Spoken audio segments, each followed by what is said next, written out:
안녕하세요. 안전한 투자로 편안한 노후 준비 중경투TV입니다.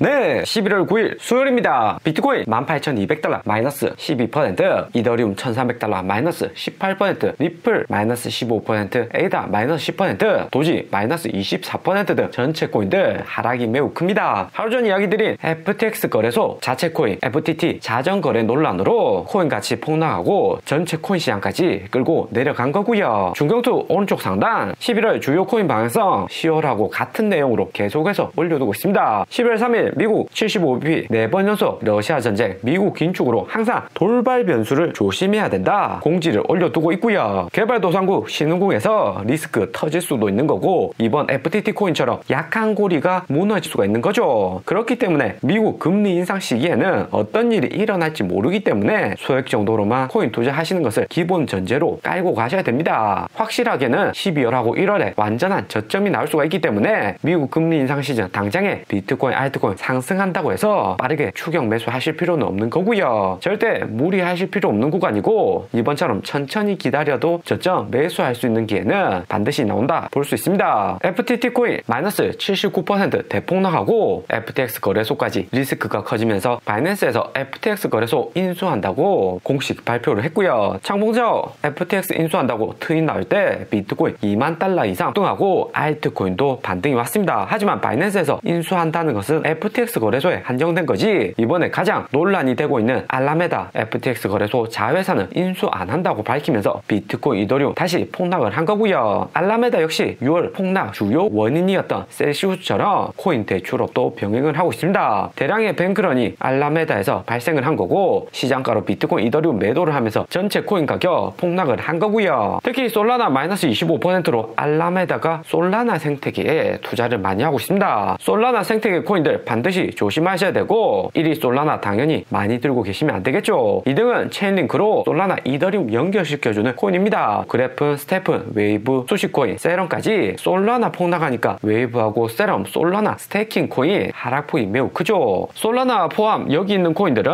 미국에서 주류로 투자되는 코인이고 국내에서는 인기가 그렇게 큰 코인이 아니기 때문에 우리 중경투 가격들은 비중이 크지는 않을 듯 합니다. 솔라나 속도 빠르고 수수료 저렴하면서 작년 10월 대세 상승장에서 제2의 이더리움이라면서 시가총액순위 3위까지 상승했던 코인이죠. 하지만 솔라나 네트워크 문제점이 많았고 세력들 가격 방어도 잘 안 해주면서 투자자들도 많이 떠난 코인이고요. 이번 FTX 토큰 폭락 사태로 전체 코인 시장 등락은 엄청나지만 우리는 이럴 때일수록 냉정하게 시장을 바라보면서 투자 타이밍 잡아가야 됩니다. 작년 11월 비트코인 69,000달러 대폭락부터 올해 1월 비트코인 3만 달러, 5월 루나 사태, 6월 셀시우스 파산 등 미국 금리 인상 이후 코인 시장 축소된다는 것은 이미 다 알고 있는 사실이고요. 미국 주식하고 다르게 코인은 달러를 대체하는 제2의 화폐를 전제로 깔고 발전하기 때문에 미국이 금리를 올려서 달러 가치 상승하면 코인 가격이 하락하는 것은 당연한 거다 볼 수 있습니다. 5월 루나 사태 때와 최근 구간 매우 비슷한 점이 나스닥하고 커플링이 안 되어 있다는 데 있고요. 비트코인 마이너스 10% 대폭락 오는 와중에도 나스닥은 플러스 1%로 미국 중간선거 불확실성 해소로 인해서 미국 빅테크들 상승 중에 있습니다. 그나마 나스닥 바닥 찍고 반등 오려는 분위기라서 코인 시장에게는 다행이다 볼 수가 있는 거죠. 6월 셀시우스 파산 때처럼 나스닥도 같이 하락을 하면 비트코인 14,000달러까지 당장에 폭락이 올 수가 있습니다. 나스닥 지수 9,000포인트까지 내년 1월 4분기 어닝 발표될 때나 실적 약화로 인해서 하락 올 것이다 예상이 되기 때문에 당분간은 나스닥은 버텨줄 듯 하고요. 비트코인, 알트코인도 FTX 사태로 폭락은 했지만 나스닥만 추가적인 하락이 없다면 전체적인 코인 시장 반등을 기대해 볼 수 있습니다. 그리고 비트코인 차트 보면 FTX 사태로 17,100달러까지 패닉셀이 크게 났고요. 10월 10일 한국 시간으로 미국 중간선거 결과 나오고 나스닥도 반등 나올 것이란 전제가 깔린다면 비트코인 18,000달러, 19,000달러 라인 이번 주 반드시 지켜주는 게 필요합니다. 비트코인 이번 하락으로 일봉상의 99일선 무너졌고 25일선하고 상승 추세선 모두 돌파된 상황이고요. 때문에 이번 주 주말이 비트코인, 알트코인 시장 가장 고비가 될 수가 있습니다. 코인 비트코인 1등 세력인 바이낸스에서 FTX 인수하고 채굴자들 비트코인 저점에서 계속해서 매수해주면서 코인 가격 방어해준 게 필요하고요. 당장에 비트코인 하락에 채굴자들 저점 매수는 나오고 있습니다. 하지만 비트코인 최근 움직임에서 일봉상의 데드 크로스를 매우 조심하셔야 됩니다. 비트코인 가격이 99일선, 25일선 모두 아래로 내려온 상황이고 빠르게 19,600달러 이상 25일선까지 상승을 못하면 일주일 안에 데드 크로스가 나올 수 있고요. 여기 화살표 표시해둔 구간이 비트코인 큰 하락 이후 반등을 왔지만 데드 크로스 나오면서 크게 하락했던 구간입니다. 최근 구간도 매우 비슷하게 흘러간다 볼 수가 있고요. 미국 금리 인상의 글로벌 2위 선물 거래소인 FTX까지 부실화가 되면 전체적인 투심은 약화가 되는 거고 25일선 빠르게 상승을 못하면 추가적인 하락 더 나올 수가 있고요. 그나마 바이낸스에서 추가 폭락 막으려고 FTX 인수 빠르게 승인을 했기 때문에 약간의 반등이 왔지 아니었다면 비트코인이 마이너스 50% 될 수도 있었습니다. 하지만 FTX 바이낸스가 인수하기로는 했지만 창풍차후 언제든지 인수 철회할 수 있다고 조건부로 인수한다고 트윗을 했고요. 때문에 가장 조심해야 되는 시나리오가 바이낸스가 다시 FTX 인수 안 할 수 있다고 이야기를 하는 겁니다. 바이낸스 이미 미국의 바이낸스 US하고 크립토닷컴 거래소가 있기 때문에 반드시 거래소 인수할 필요는 없다 볼 수도 있고요. 최악의 상황에서 바이낸스가 인수 철회한다고 이야기할 수도 있겠죠. 비트코인 17,100달러까지 팽이셀이고 단기에 반등을 왔지만 2018년 11월처럼 이런 차트 만들어지는 것을 매우 조심을 하셔야 되고요. 여기 구간이죠. 당시에 비트코인 25bp 지속된 금리 인상 이후 비트코인 10개월 이상 유지하는 6,000달러 지지선이 무너지고 2018년 2월 패닉셀 나왔던 지점까지 하락을 했습니다. 여기 패닉셀 나왔을 때 세력들 매수를 해서 비트코인 6,000달러 계속해서 지켜주었지만 결국에는 지속되는 미국의 긴축으로 인해서 폭락을 했고요. 최근에도 비트코인 17,000달러 부근에서 일봉이 마감하면 절대로 안 됩니다. 2018년 11월 비트코인 일봉 6,000달러 아래로 마감을 하고 그 다음 비트코인 3,000달러까지 대폭락이 나왔고요. 미국 금리 인상으로만 보았을 때는 9월에 75bp 3번 인상하고 비트코인은 19,000달러 구간 간신히 유지를 했습니다. 11월 4번 연속 75bp 했으면 비트코인 다음 레벨까지 하락하는 것은 당연한 거일 수도 있다 볼 수 있고요. 그러면서 12월도 50bp 추가로 금리 인상하는 거 거의 확실하죠. 루나 사태, 셀시우스, FTX, 거래소 토큰 가치 폭락 등 미국 금리 인상으로 시장 유동성 줄어들고 어느 코인 회사가 건전한지 판가름이 나고 있습니다. 워렌 버핏도 수영장에 물이 빠져야지 누가 발가벗고 수영하는지 알 수 있다고 한 것과 같은 맥락일 듯 하고요. 대신에 비트코인 14,000달러까지 하락하면 코인 세력들 손실이 더 커지는 거고 바이낸스처럼 급하게 FTX 거래소 인수 승인하면서 어떻게 해서든 비트코인 가격 방어를 할 듯 합니다. 이번 주 주말 코인 시장 가장 고비고 비트코인 17,000달러 부근에 4시간 봉이나 1봉이 절대 마감을 하면 안 됩니다. 4시간 봉에서만 비트코인 17,000달러 마감을 하면 세력들이 더 이상 비트코인 가격이 하락해도 추가 매수 안 한다는 의미일 수가 있고요. 창풍차 바이낸스로도 비트코인 추가 하락을 못 막는다는 의미가 될 수가 있습니다. 그러면서 비트코인 다음 레벨까지 하락이 오면 현금만이 보유한 우리 중경투 가격들에게는 최고의 기회가 올 수가 있고요. 글로벌 2위 선물거래소 FTX까지 항복 선언을 했고 미국 거시경제로 내년 4분기 빅테크 어닝 전까지는 랠리가 나올 수가 있기 때문에 비트코인 큰 하락 이후 반등 예상할 수가 있고요. 미국 금리 인상도 12월 14일 50bp만 하고 더 이상 인상 없이 종료할 가능성이 매우 높습니다. 내년 미국 금리 인상 영향이 작아지면서 비트코인, 알트코인 수익률이 급증을 할 수가 있는 거죠. 그러면서 비트코인 롱숏 포지션 청산되는 모습을 보면 올해 4월 26일 코인 하락 시작해서 루나 코인 폭락으로 전체 코인들 하락하는 패턴하고 매우 비슷하게 롱숏 포지션 청산이 되고 있습니다. 비트코인 21,000달러까지 여기 빨간색 숏 포지션 대량으로 청산되면서 상승했고 비트코인 쌍봉 찍고 FTX 사태 터지면서 대량의 롱 포지션이 청산이 되었고요. 이렇게 롱숏 포지션 청산 흐름 나오게 되면 당분간 숏 포지션보다도 투자자들 롱 포지션 비중을 늘릴 가능성이 매우 높습니다. 거시경제 상황 나쁜 것도 아니기 때문에 비트코인 당분간 횡보는 할 수 있겠지만 상승 또한 크지 않을 듯 하고요. 대신에 시가총액장은 알트코인 위주로 저점 매수 들어와서 약간의 알트코인 반등 정도는 기대해 볼만 할 듯 합니다. 이번 비트코인 17,100달러 폭락 이후 24시간 동안 854밀리언 대량으로 청산이 되었고요. 중국의 코인 규제 느슨해지고 큰 손들이 코인 시장으로 재진입을 하면서 시장 변동폭은 더 커지고 있습니다. 비트코인 롱 포지션 청산이 이렇게 크게 한번 나온다면 몇 번은 더 롱 포지션 청산 나올 수가 있는 거고요. 그러면서 24시간 동안 청산된 코인들 보면 첫 번째 비트코인 224밀리언 1등으로 청산되었고 두 번째 이더리움, 세 번째 솔라나, 도지코인, FTX 토큰, 폴리곤, 바이낸스 코인, 리플, 체인링크, 칠리즈, 앱토스, 에이다 순서입니다. 솔라나, FTX 코인, 체인링크 이번 이번 FTX 사태로 대폭락을 한 거고, 이더리움, 도지코인, 폴리곤, 리플은 비트코인 가격 폭락으로 인해서 같이 하락을 했다 볼 수 있습니다. 오늘의 영상은 여기까지입니다. 좀 더 디테일한 투자 정보가 필요하신 분들은 커뮤니티로도 자료가 공유되니까 멤버십 가입과 구독 부탁드립니다. 감사합니다.